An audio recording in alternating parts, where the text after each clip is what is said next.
देव sir की तरह आज मेरे ग्रेट अपलाइन मेरे सीनियर में आते हैं रविंद्र रघुवंशी सर, प्रमोद सर आते हैं, राहुल सर आते हैं, पूरी जीआईडी का जैक लगाए तब जाके ये बंदा यहां पर पहुंचा है। लेकिन कैसे पहुंचा है मैं आपको थोड़ा सा कम समय में बताना चाहता हूं। दोस्त, मिडिल क्लास क्या होती है उससे पहले मैं आपको बताना चाहता हूं। मिडिल क्लास फैमिली में एक मैसेज दिया जाता है कि बेटा पढ़ाई करो, पढ़ाई करो, पढ़ाई करो, कैरियर सेट करो, यही बोला जाता है। तो कैरियर होता क्या है? कैरियर की परिभाषा क्या है? कैरियर की परिभाषा है जॉब। क्या सही है? कैरियर की परिभाषा है जॉब। पढ़ाई करो, पढ़ाई करो, परसेंटेज उठाओ और परसेंटेज उठाकर जॉब, यस या नो? और जॉब मिल जाती है तो शादी, शादी करके आपके प्रोडक्ट आप संभालो, यस या नो? यही होता है ना जिम्मेदारी, आगे बढ़ो, हाँ या ना?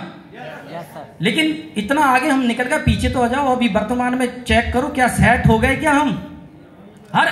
हर बंदा अगर बोलता है कि पढ़ाई करो, जॉब हासिल करो और सेट हो जाओ, क्या हम सेट हो चुके हैं? ये लाइन आज से मुझे 10 साल पीछे चलते हैं तब बोली गई थी।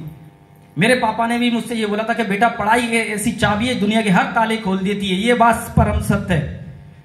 एजुकेशन एक ऐसा सिस्टम है जो दुनिया के हर ताले की चाबी है। इंजीनियर किससे बनता है? एजुकेशन से। डॉक्टर किससे बना? हाँ या ना? एक काबिल ऑफिसर किससे बनता है? एक साइंटिस्ट किससे बनता है? एक कवि किससे बनता है? एक आर्मी का बंदा किससे बनता है? एक सभ्य व्यक्ति किससे पहचाना जाता है? और एक असभ्य व्यक्ति किससे पहचाना जाता है? जिसके पास एजुकेशन ना हो। लेकिन ड्यूसॉफ्ट क्या दे रहा है? क्या दे रहा है? ये परिभाषा हमारे माता पिता हमको देते हैं, यस या नो? तो पहला पॉइंट यहां पर क्लियर होता है कि हमें कैरियर बनाना है और कैरियर के लिए एजुकेशन लेना मोस्ट कंपलसरी है, यस या नो? तो उस सोच को लेकर हमने स्टार्ट किया था आज से 10 साल पहले। मेरे पापा एग्रीकल्चर फील्ड से बिलोंग करने वाले, जिन्होंने 8 साल की जर्नी से अपने कैरियर को सेट करना चालू किया। पढ़े लिखे नहीं थे लेकिन प्रॉपर्टी अच्छी बना ली थी, परिवार को मेंटेन कर लिया था। सबसे छोटा और खोटा सिक्का है ये बंदा जो आज आपके सामने खड़ा हुआ है। हम 2 भाई 2 बहन हैं और मेरे पिताजी के 2 भाई और 2 सिस्टर, 5 फैमिली को 5 भाइयों को मेंटेन करने वाले मेरे ये फादर, जिनके फादर यानी मेरे दादाजी 8 साल की एज में चले गए थे। 8 साल की एज से उन्होंने जिम्मेदारी संभाली और अपने फैमिली को सेट कर दिया और सब लोग अपनी अपनी लाइफ में सेट थे क्योंकि जॉइंट फैमिली थी, सब लोग खुश थे। सोर्स ऑफ इनकम थी एग्रीकल्चर, खेती बाड़ी। कितने लोगों के घर पर होती है खेती बाड़ी? क्या बात है, आप लोगों का तालमेल मुझसे अच्छा खाएगा, समझ में आएगा। एक एग्रीकल्चर फील्ड से बिलोंग करने वाला बंदा, यानी इट मींस मेरे फादर मुझसे बोलते हैं कि बेटा पढ़ाई करो क्योंकि हम थम्सअप हैं। थम्सअप का मतलब जानते हो आप? अंगूठा छाप। हमने कॉलेज स्कूल नहीं जाना, अगर आप पढ़ लोगे तो कम से कम कुछ तो हो जाएगा। इस सोच से हमने पढ़ना स्टार्ट किया। 10th क्लास जब हमने पास किया था तो हमारे पिताजी ने बहुत सारे लड्डू बंटवाए थे और हमें एक साइकिल गिफ्ट की थी और वो भी सेकंड हैंड। उस दिन हम बड़े खुश भी थे और दुख भी थे। दुख इसलिए क्योंकि सेकंड हैंड थी। अब हमने ये डिमांड रखी कि भाई हमें नहीं मिलना चाहिए था, आपने पुरानी दे दी। बेटा इतनी चादर उतनी पैर पसारो, ये डायलॉग सुना है कि नहीं सुना? सोर्स ऑफ इनकम है नहीं है, आप देख रहे हो मार्केट का भाव उतार ऊपर नीचे चलता ही रहता है, जितनी व्यवस्था है उतना है।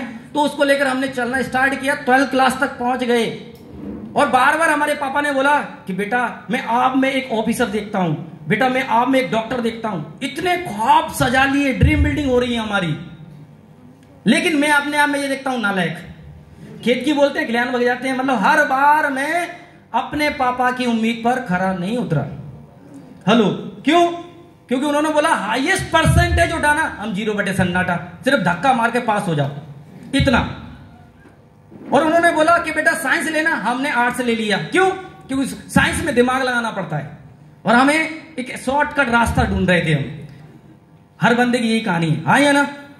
तो ये करते गए और 12th क्लास तक पहुंचे। फैमिली बढ़िया चल रही थी और हमें लग रहा था कि हम कहीं ना कहीं जॉब पर सेट हो जाएंगे, मम्मी पापा की उम्मीदों पर खरा उतर जाएंगे, ये होगा हमारे साथ। लेकिन ऊपर वाले को कुछ और मंजूर था। सीता मैया के युग में आया था एक टाइम परीक्षा, तो इस कलयुग में मेरे ऊपर भी आ गई। और वो पर परीक्षा थी घर के बंटवारे।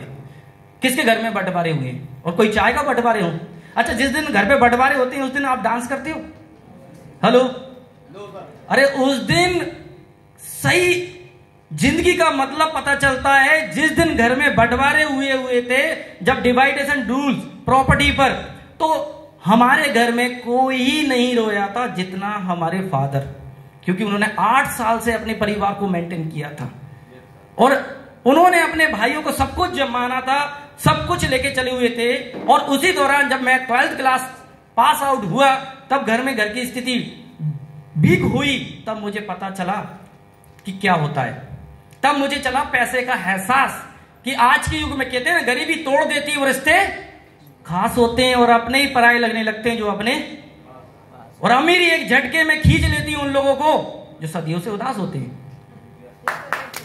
सही है गलत? तब घर की स्थिति इतनी वीक हो गई, जब मेरा ख्वाब था, ड्रीम था बड़ा कुछ करने का, वो भी चकनाचूर हो गया। उस दिन मेरे पापा को बहुत दुख हुआ, हॉस्पिटल रेफर हुए।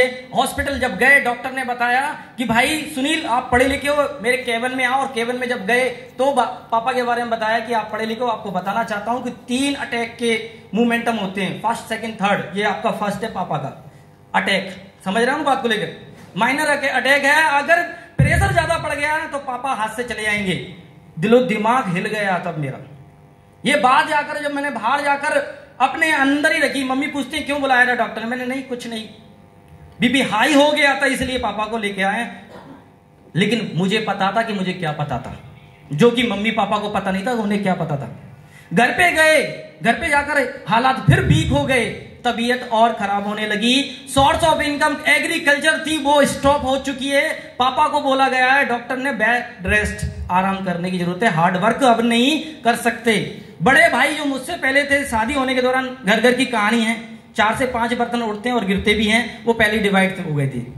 घर पर ये बात बोली कि बड़े भैया से कि आप थोड़ा जिम्मेदारी के लिए हेल्प कीजिए, मैं ऑलरेडी बिजी हूं, मेरे पास टाइम नहीं है। उस दौरान घर में जो इनकम आती थी वो स्टॉप हो गई, मेरी कोचिंग की फीस वो बंद हो गई, जो खर्चे थे वो बंद हो चुके हैं। अब आप बताइए, सोर्स ऑफ इनकम, आपके पास 40 से 50 बीघा जमीन हो, जो इनकम आपको देने वाली हो, जिससे आपके ड्रीम और अपने फैमिली का खर्चा चल रहा हो, ड्रीम पूरे होने वाले हो, वो अगर बंद हो जाए तो आप क्या करोगे? आप क्या करोगे? पढ़ोगे या जॉब सर्च करोगे? तो ये बंदा जो साइकिल से पढ़ने के लिए ली थी, उस साइकिल से मार्केट में क्या करने लगा? Job search.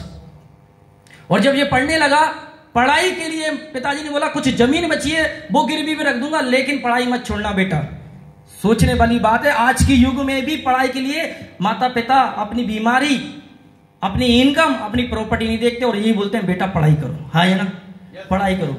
आज हिंदुस्तान की एक रिपोर्ट आई हुई है कि एजुकेशन पे 12% टैक्स है और कार पर 8% टैक्स। हेलो, तो स्टूडेंट आगे बढ़ेगा कैसे बताइए आप? और उसी दौरान घर की हालात इतनी वीक हो गई, अब बंदा करे तो क्या करे? तो साइकिल से बंदा कॉलेज भी जाने लगा, फर्स्ट ईयर में एंट्री ली और उस साइकिल से घर घर अखबार बांटने लगा, चुपके चुपके, चोरी चोरी। पापा बोलने लगे आज तक इतने सुबह सुबह पहले नहीं उठा, कहां जाने लगा? कोचिंग जा रहा हूं। कोचिंग थोड़ी ना, सुबह 4 बजे उठने का मतलब है रद्दी उठाना, किसकी? न्यूज़पेपर की, और साइकिल पे रखना और घर घर 8 बजे आना कि बेटा कोचिंग हो गई। हाँ कोचिंग हो गई। घर वालों को पता नहीं कि बंदा कहां जा रहा है, क्यों जा रहा है? क्योंकि सोर्स ऑफ इनकम बंद हो चुकी है। अगले महीने डॉक्टर के पास फिर चेकअप के लिए जाना है और उसने 20,000 का पर्चा फाड़ दिया, कहां से लेके आएंगे? प्रॉपर्टी जो बची हुई थी वो गिरवी रख दी। और फिर भी मेरे पापा ने पढ़ाई के लिए मुझे जबलपुर भेजा, ITI करने के लिए 1 साल के लिए। मैंने मना किया, फिर भी भेज दिया पढ़ाई के लिए। 1 लाख रुपए खर्च करके आया और पता चला जो प्रॉपर्टी बची हुई थी वो भी हाथ से निकल गई। सामने वाले ने 11 महीने का एग्रीमेंट कराया था, उठेगी